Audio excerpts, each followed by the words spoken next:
Welcome to Graph Tutorials. I'm Shiva, and in this video we're going to take a look at how to use the Type on a Path tool in Adobe Illustrator. So to use the Type on a Path tool, we first need a path or a shape.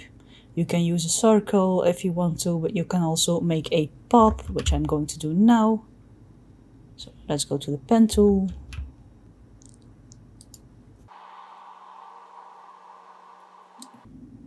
So now I have a path.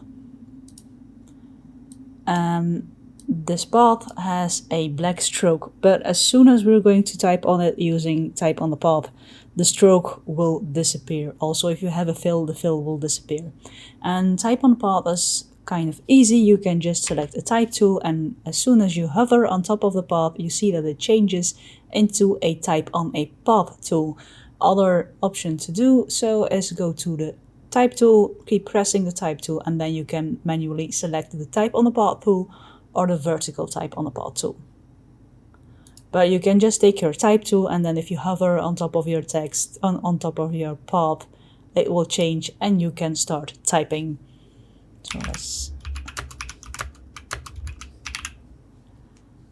So this is just like a normal text. You can select it, you can change your character you're using, just like with normal text. And you do that in the options, the properties window, which if it isn't visible, you go to window and then you can choose properties. So you can choose your type, you can choose how big it is, and all those things. Now, as you can see, the path isn't visible when not selected because the stroke disappeared, but it's still there if you just hover on top of it. And with your selection tool, as you can see here, you have three strokes actually, which you can manipulate. So this first one is the beginning of your text, and you can drag this to where you want the text to begin, and logically the other tool is the end of your text, so where you want the text to end. And then you have the middle one you can use to flip where your text is shown, so on top of your path or on the inside of your path. So you can just select it and drag where you want it to be. But you can also go to Type and then go to Type on a Path, and there you can choose Type on a Path options.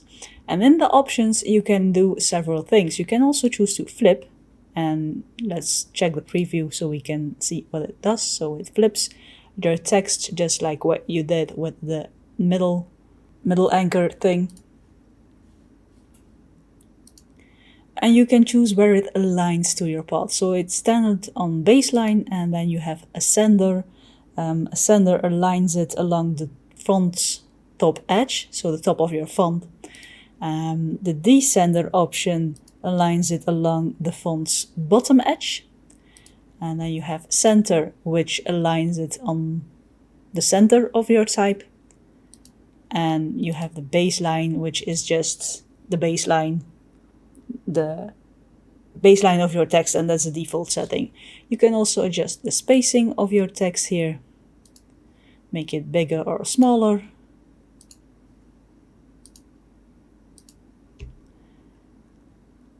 And you also have effects. You have the rainbow, you have skew, you can see what it does here.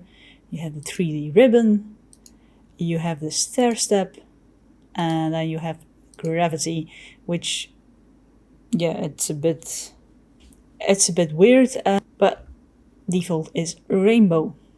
You can play around with this. You can also still adjust your path you made. So if you have your direct selection tool, you can still edit this path, and your text will follow along with it. So good to know the path is still editable. And when you're happy and you're finished with this and you no longer want your type to be a type on the path, you can select your type. You can go to Type, Create Outlines, or you right click and choose Create Outlines. And now it's no longer a text, a type, it's a vector object. So that was a quick video on how to use the Type on a Path tool in Adobe Illustrator. Be sure to let me know in the comments below if you like this video. Press the like button if you did and press that subscribe button if you want to see my future videos. And for now, stay creative and I hope to see you in the next one.